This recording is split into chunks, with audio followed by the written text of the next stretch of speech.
Hi everybody, Brittany here. I just finished my 11th book for the year, Pineapple Street by Jenny Jackson. This was a very quick read. It is just over 300 pages, so if you're somebody who is just trying to get into reading and you don't want anything too intimidating or too thick, this would be a good pick for you. On Goodreads, I believe I gave this a 4 out of 5, but the more I kind of sit with it and think about it, I think I would probably drop it down to maybe a 3 out of 5, not because it's not well written and not because it's not interesting, but just because it kind of has a lack of action. I would say that during the whole first half of the book, I was waiting for a big event or a crescendo or a climax of some sort as far as what's going on with the characters. And I think by the time I finished the book, there was maybe one incident that kind of could qualify as a big event, but overall it was just kind of not a lot going on. It was a good read. It was interesting. Basically, to sum it up, there are 3 main characters.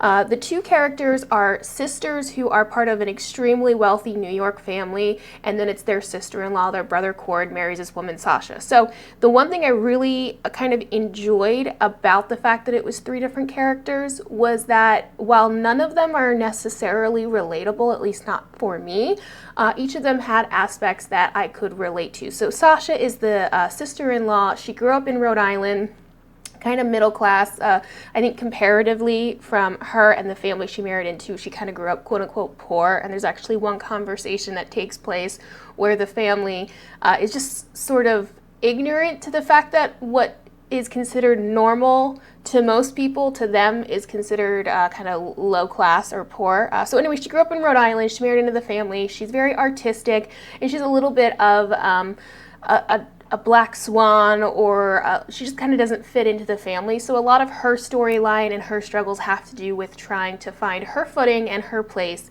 in this family. And then there's the 2 sisters. There's the youngest sister, Georgie. I think there's about a 10-year age gap between her and her 2 older siblings.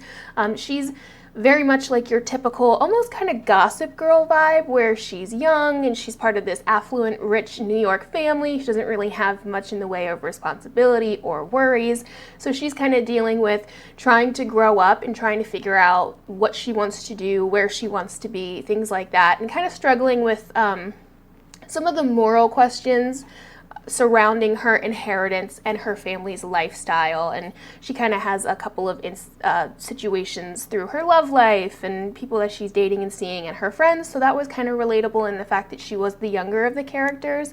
And then the last character was the second sister, Darlie. She's married. She has 2 kids. She was working in finance, and she kind of gave all of that up when she started a family. So a lot of what she's dealing with is trying to kind of wrap her head around, you know, the decisions that she's made. Her husband at one point kind of loses his job, and so they're kind of trying to navigate, you know, not only finances, but also, you know, what she wants to do with her life, because she gave over a lot of her own control, and she actually gave up her inheritance when she married him, and she also gave away her career. And so it's kind of this back and forth between the decisions that she made and that she was very secure in, and now kind of questioning some of those decisions.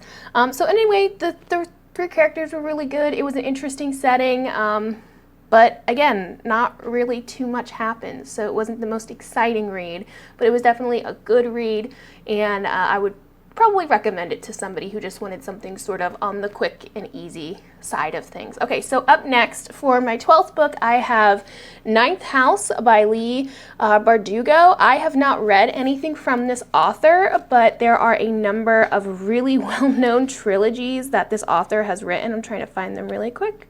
Shadow of Bone and Six of Crows. I know that people are obsessed with those 2 trilogies.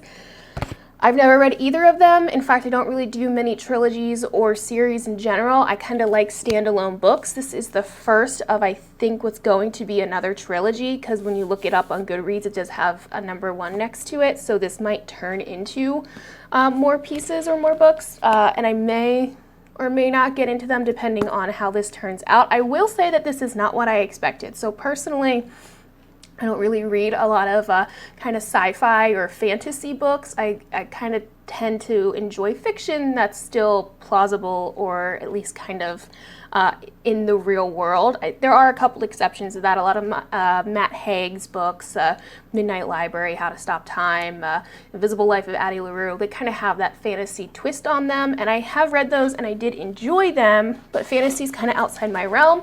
So it's not exactly what I thought. Again, I probably would have known it was a fantasy book if I did read the back or the synopsis on it, but I did not because I just tend not to. I thought it was going to be very old money, Ivy League, people are creepy, kind of creepy, and instead it's almost some of that mixed with paranormal, ghosty, creepy. So anyway, so far I like it. I'm about 50 pages in and I'm really enjoying it.